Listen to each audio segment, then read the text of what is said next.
Hello everyone, my name is Maddie Bayshort and for my Sport Around the World project, I chose to talk about handball. This is a sport that isn't commonly known or played in the United States. However, it is quite a popular sport in Europe and throughout other regions of the world. I would also like to note I am talking about indoor or Olympic handball when I'm referring to handball throughout this presentation. Handball-like games can be traced back to ancient Greece where a ball game called Urania game was played. This game is described as being played with a ball made of wool in which players would throw the ball up to be caught by the opponent in midair, who would then throw it up again, and the cycle repeats. Games using hands and balls could be found in ancient Rome as well as France and Greenland. The modern sport of handball came to form in the 19th century in Europe, and it is believed the modern game developed out of three sports, the first one being handball. This sport developed in Denmark following a sports administrator not allowing students to play soccer due to the amount of injuries. However, the students were allowed to play a handball game. The next sport, Hazina, developed in Bohemia, which is current-day Germany and Czech Republic, in schools. Handball and Hazina have similar rules, which closely resemble modern handball. The final sport, Torball, became popular around 1915 and was originally considered a women's game. It was later changed to be, quote, more suitable for men in 1919. Finally, in 1920, these three sports combined to become what we know today as handball, with the first official game taking place in Germany in 1920. Handball is played with two teams of 7 players, and the teams consist of 6 field players with 1 goalie. The game is played into 30-minute halves with a 10-minute halftime. And in order to determine who starts with the ball, a coin toss is conducted prior to play, and the winning team may start with the ball. Additionally, to begin play, teams must start in their respective halves. Now, if we look at the image on the right side of the screen, we can get a better sense of the court dimensions. Handball is played on a 20 by 40 meter court with a 6-meter goal crease and a 9-meter free throw line. There is a 7-meter line to indicate where a throw from a penalty can happen. The 4-meter line dictates where the goalie must stand behind during penalty shots or shootouts. Finally, there is a 9-meter substitution area where all substitutions for the game must take place. The game begins with a throw-off from center court. As previously mentioned, the teams start in their own halves of the court, and the defending team must be 3 meters from the thrower to start. In the throw-off, the player tries to throw the ball to their teammates, and this action occurs after every goal and is usually done quickly. While in play, players may stop, catch, throw, bounce, or strike the ball in any manner or direction, and the athlete may use their hands, fists, arms, head, thighs, or knees. However, they cannot kick or touch the ball below their knees. This sport is primarily played with one's hands.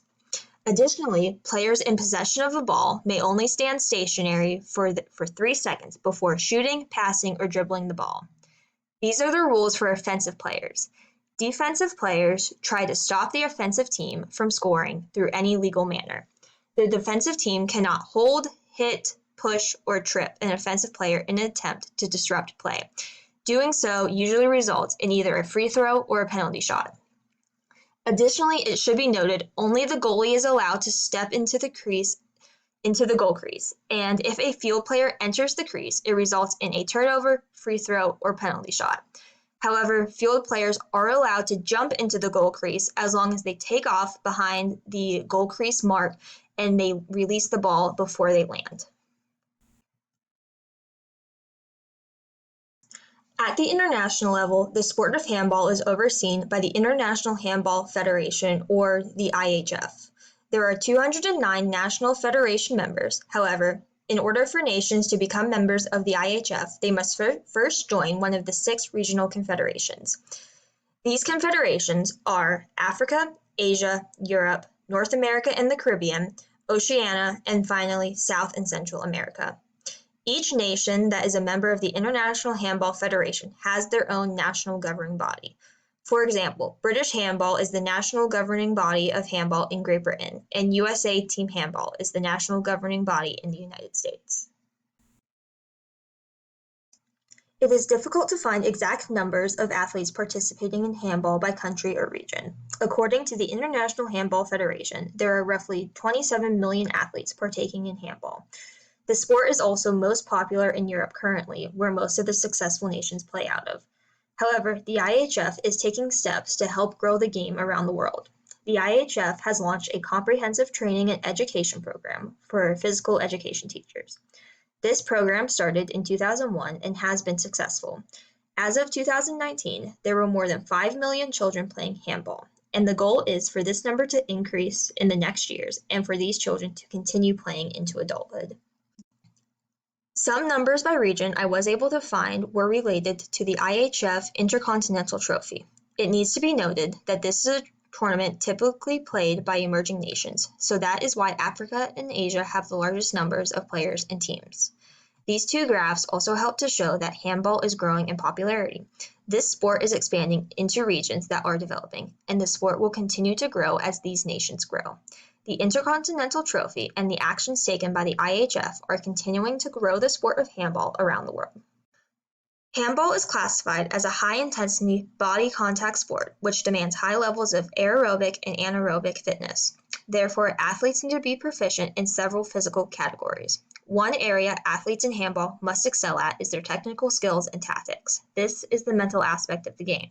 On the physical side, handball athletes need to have a combination of force, power, agility, and throwing velocity.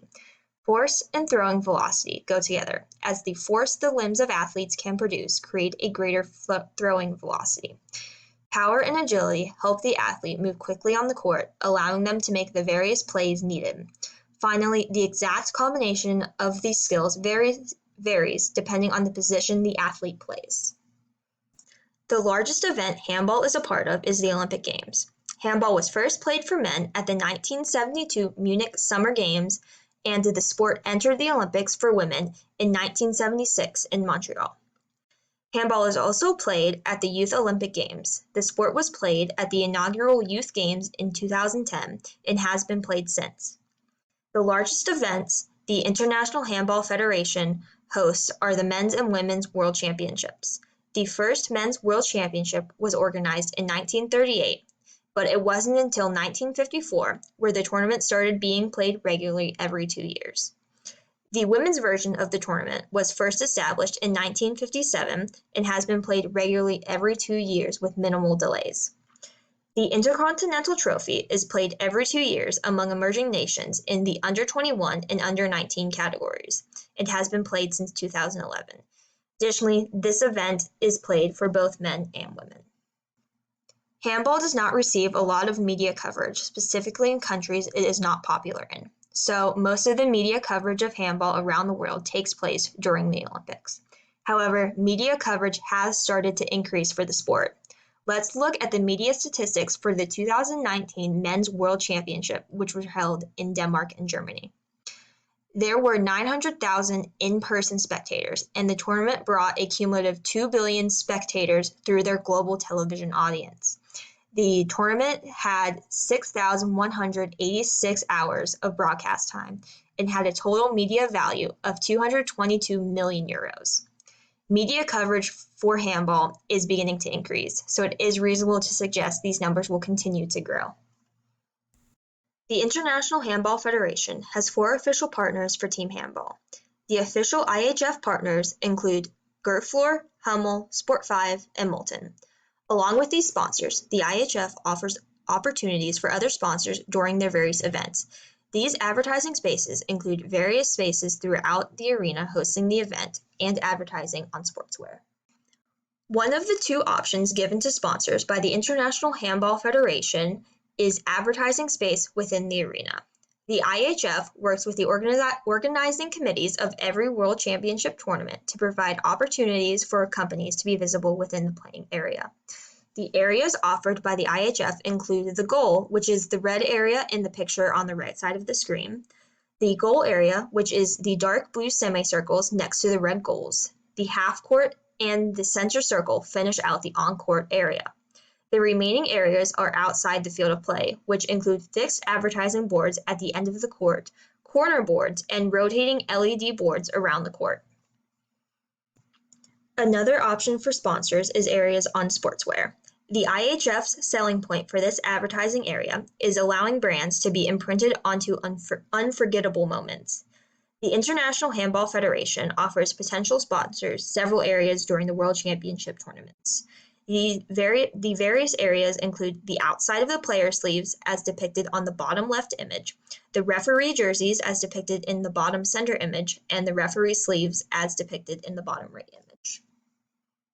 Thank you for watching my presentation, and I hope you have learned more about the sport of handball. The following slides contain the resources I used for this project. Finally, if you have any questions, I'd be happy to try and answer them.